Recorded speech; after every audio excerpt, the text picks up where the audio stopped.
Hello students, welcome back to 360 Education Classes. My name is Vivek Kumar Gupta. I am research scholar in commerce subject. So ये net exam point से ये notes Reema नाया जी का है, तो अगर ये नोट्स चाहिए तो आप वहाँ के उनके चैनल और उनके टेलीग्राम से एक्सेस कर सकते हो। यहाँ पे स्टार्ट करते हैं ऑब्जेक्टिव्स ऑफ बिजनेस फॉर्म्स। ठीक है, तो जैसा कि पहला पॉइंट है profit maximisation. Profits are needed so that firm can give. Profit क्यों ज़रूरत होता है? तभी तो कुछ कर सकता है। देखो, जेब में पैसा होगा तभी कुछ लोग डिसीजन लेते हैं। तो प्रॉफिट क्यों ज़रूरी है? For more salary to employees, higher dividend and return to share holders, more investment in research and development, ऐसे बहुत चीज़ें एक्सेट्रा एक्सेट्रा। तो जैसा कि ज़्यादा प्रॉफिट होगा तो हम सैलरी ज़्यादा से दे सकते हैं, डिविडेंड दे सकते हैं, अपने शेयर होल्डर को रिटर्न हो सकता है ज़्यादा से ज़्यादा, इन्वेस्टमेंट कर सकते हैं रिसर्च एंड डेवलपमेंट में ताकि और नए नए टेक्नोलॉजी इन्वेंट हो सके। इसलिए हमें प्रॉफिट मैक्सिमाइजेशन करना होता है। कोई पूछे सेल्स मैक्सिमाइजेशन क्यों करते हैं? Higher sales can help the firm to, ज़्यादा मैक्सिमाइजेशन सेल करें तो इससे क्या होगा? इंजॉय करेंगे मोनोपोली पावर का। मोनोपोली का मतलब होता है कि एक मार्केट में एक आप लौते हैं, उस प्रोडक्ट के सप्लायर हैं जो और कोई नहीं बेच रहा है, तो आपको हम कहेंगे एक मोनोपोली बिजनेसमैन है आपकी। ठीक है, तो सेल्स मैक्सिमाइजेशन जैसे जैसे पता है, जैसे हम पूरा कहें, ये ले लीजिए, ये हो गया जियो का एरिया। ठीक है, ये हो गया एयरटेल, अब बाकी हो गए वीवो। ठीक है, बाकी कंपनियाँ। तो जियो सबसे ज़्यादा एरिया कवर कर रखा है इस टेलीकॉम कंपनी में, सेक्टर में। तो वो जैसे जैसे एरिया मार्केट सेल्स मैक्सिमाइजेशन बढ़ता जाएगा तो वैसे वैसे दूसरे एरिया को कवर करता जाएगा, तो वो मोनोपोली बना लेगा। तो इन्जॉय मोनोपोली करते हैं जब सेल्स मैक्सिमाइजेशन होता है, and can determine their own price. और जब मोनोपोली डिसाइड हो गया तब फिर हम अपना प्राइस डिसाइड करेंगे। जैसे कि जियो करता पहले 300 में 3 महीने का चलता था, आज फिर 399 किया, फिर उसके बाद 400 500 600 करते हुए अब 800 तक पहुँचाए, फिर 900 तक ला दिया। अब देखो वो 1000 तक टच कर देगा। तो ये क्या कर रहा है? मोनोपोली से फ़ायदा उठा रहा है ना। Keep out the competition, competition को बाहर कर देंगे, अब वो वही कर रहा है। ठीक है, मोर गुडविल, उसकी और गुडविल बढ़ती जाएगी। ठीक है, हालांकि कहीं ना कहीं सोसाइटी उससे डिससेटिस्फाइड है जियो से, बट उसके पास ऑप्शन नहीं है सोसाइटी का, इसलिए मजबूरी है उसकी सर्विस लेना होगा। नेक्स्ट ऑब्जेक्टिव क्या है इनका? Increased market share. हम लोग कोशिश करते हैं मार्केट शेयर को बढ़ाना। It involves managers takeovers and it involves mergers and takeovers. हम लोग कैसे मोनोपोली बढ़ाएंगे, मार्केट शेयर कैसे बढ़ाएंगे? जैसे आइडिया अब वीवो क्या किया, आइडिया वीवो अब मार्केट शेयर को बढ़ाने के लिए उसने क्या किया, आपस में मर्ज हो गए। ठीक है, या बड़ी कंपनी छोटी कंपनी को जब टेक ओवर कर लेते हैं उसको कहते हैं टेक ओवर कंपनी। ठीक है, more market share increases it monopoly power and ability to be price setter. ठीक है, तो इस तरीके से आप क्या कर सकते हो, एक मिनट, तो हाँ सेटर कर सकते हैं। तो इससे क्या होगा कि आप मार्केट शेयर को कैप्चर करते जाओगे। नेक्स्ट ऑब्जेक्टिव होता है बिजनेस का कि सोशल इन्वायरमेंटल कंसर्न। आज के समय में देखा जाता है कि सोसाइटी कंपनी से प्रॉफिट ही कमा रही है कि सोसाइटी के वेलफेयर के लिए भी कुछ काम कर रही है। जैसे गार्डन बना दिया, इंफ्रास्ट्रक्चर में हेल्प कर दिया, स्कूल बना दिया, हेल्थ में काम कर दिया। तो इस तरह की एक्टिविटी करती है तो वो सोशल एक्टिविटी कहलाता है, सोशल वेलफेयर एक्टिविटी। तो इस तरह की काम करती है तो उस कंपनी को प्रेफरेंस ज़्यादा दिया जाता है, तो उसकी गुडविल ब्रांड इमेज भी बनती है। CSR एक एडवांटेज होता है। CSR कॉर्पोरेट सोशल रिस्पॉन्सिबिलिटीज़ का फुल फॉर्म है, कॉर्पोरेट सोशल रिस्पॉन्सिबिलिटीज़ का फुल फॉर्म है। इसके रूप कंपनी CSR पे खर्च करती है जो सोसाइटी वेलफेयर के लिए होती है। नेक्स्ट आते हैं आपके स्लाइड में objectives of business firm. Next है आपका नॉन प्रॉफिट एंड कोऑपरेटिव। देखो, नॉन प्रॉफिट का मतलब होता है ऐसा बिजनेस जो प्रॉफिट इंटेंशन से बिजनेस नहीं करते हैं, बट उसमें सरप्लस आ जा सकता है। क्या आ सकता है? सरप्लस आ सकता है। सरप्लस यानी कि एक्सपेंडिचर आपने किया 1000 और इनकम आया आपका वहाँ पे 1500, तो दैट इज द सरप्लस 500। ठीक है, 500 का क्या गया? सरप्लस आ गया। Not it is called the profit just because the ये नॉन प्रॉफिट ऑर्गेनाइजेशन या फॉर्म होते हैं। कोऑपरेटिव सोसाइटी क्या होता है, ये भी एक तरह से प्रॉफिट मेन इंटेंशन होता है। ये सोसाइटी के उन वर्ग को कनेक्ट करते जाते हैं जो उस सेक्टर में काम करना चाहते हैं, जैसे लिज्जत पापड़, अमूल दूध, ये सब क्या कोऑपरेटिव सोसाइटी की कंपनी का एग्जाम्पल है। Cooperative society operate to maximize the welfare of all stakeholder. यहाँ पे जब स्टेक होल्डर की बात कर रहे हैं तो उस कंपनी से, जैसे अमूल की बात कर रहे हैं, अमूल कंपनी में जितने लोग हैं, दूध सप्लाई करने वाले, ठीक है, रिसोर्स मतलब दूध पहुंचाने वाले फैक्ट्री में, वहाँ से दूध कंज्यूमर तक पहुंचाने वाले, वहाँ पे वर्कर्स काम करने वाले, इसके शेयर होल्डर हैं, उन सब को मिलाकर अगर एक वर्ड में कहा जाए स्टेक होल्डर्स। डायरेक्टली इनडायरेक्टली जो भी कंपनी से जुड़ा होगा उसको कहेंगे स्टेक होल्डर।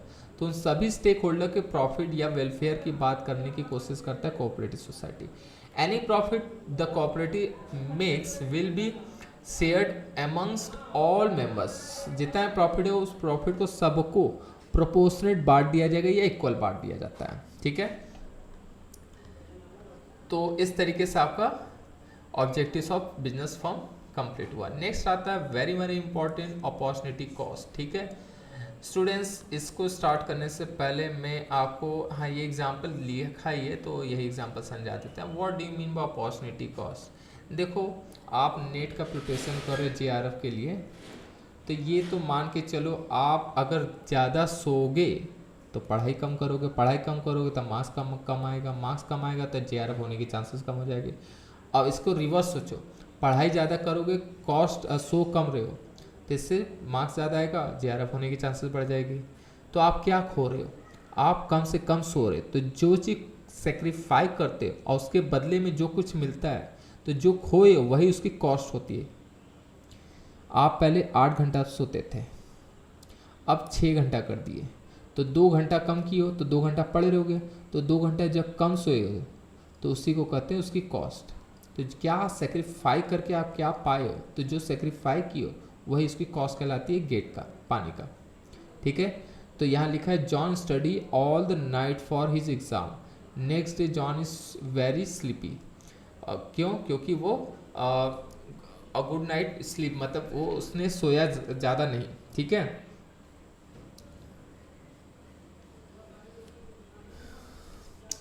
तो इस तरीके से अपॉर्चुनिटी कॉस्ट का मीनिंग निकलता है। लेकिन अपॉर्चुनिटी कॉस्ट को आप एक यहाँ पे मैंने मीनिंग पढ़ा कि नहीं, हाँ मैं एक बार मीनिंग पढ़ दे रहा। It is the cost of availing next best alternative. ये कीवर्ड्स होता है। जब भी अपॉर्चुनिटी कॉस्ट का कोई डेफिनेशन ऑप्शन में आएगा तो नेक्स्ट बेस्ट अल्टरनेटिव ही उसका बेस्ट आंसर होगा। Opportunity cost is the foregone, मतलब क्या आप खोए हो, ठीक है, foregone benefit that would have been derived by an option और चूजन, ठीक है, क्या ऑप्शन नॉट चूजन, ठीक है। तो इस तरीके से आप सिंपल सा ये समझिए कि नेक्स्ट बेस्ट अल्टरनेटिव एक ऑप्शन होता है जिसके थ्रू आप ऑप्शन को चूज करते हैं, उसके बदले में आपने क्या खोया है, तो जो खोया है तो वही उसकी कॉस्ट कहलाती है जिस चीज़ को पाने के लिए। तो JRF पाना है तो सो प्लीज़ आपको टाइम तो देना पड़ेगा। आप लोगों से बात कम करोगे तो जो लोग से बात नहीं करो, लोग नाराज़ होंगे, वही उसकी तुम्हारी कॉस्ट होगी उस JRF के लिए, ठीक है। तो JRF पाना आज के टाइम में बहुत मुश्किल होते जा रहा है। ज़्यादा से ज़्यादा हार्ड वर्क करो क्योंकि कंपटीशन बढ़ती जा रही है। तो वेल यहाँ पे स्टार्ट करते हैं production possibility curve, that is the PPC। ये क्या होता है, इसमें कैसे पढ़ेंगे, और एग्जाम पॉइंट से पहला तो आप ये याद रखिए प्रोडक्शन पॉसिबिलिटी कर्व के कई नाम होते हैं, जैसे ट्रांसफॉर्मेशन कर्व होता है, ट्रांसफॉर्मेशनल लाइन होता है। लाइन क्यों, ये जो लाइन है इसलिए प्रोडक्शन पॉसिबिलिटी फ्रंटियर कहते हैं, ठीक है। तो ये सब नाम है इसके अनदर, तो पूछ सकता है अल्टरनेटिव में इसके अनदर नेम क्या है, ठीक है। हालांकि ये बहुत सिंपलेस्ट क्वेश्चन है फिर भी आ सकता है। तो PPC is a curve which shows various combination of amount of goods, two goods which can produce within the given resource and technology। देखो ये हो गया आपका PPC कर्व, ठीक। अब इस PPC कर्व में आप देखिए ये पॉइंट और ये पॉइंट ABC और C के बाद DEF, ये सारे पॉइंट को क्या, ये यहाँ पे कोई भी पॉइंट दे सकते हैं। तो हमने इस ग्राफ में रैंडमली यहाँ पॉइंट दे दिया गया।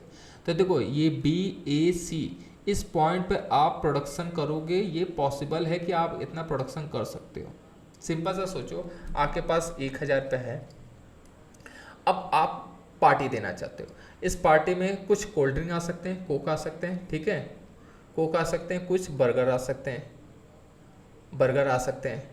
तो अब आपको सोचना है पार्टी में कितना कोक दें, कितना बर्गर सप्लाई कर रहे हैं, ठीक है।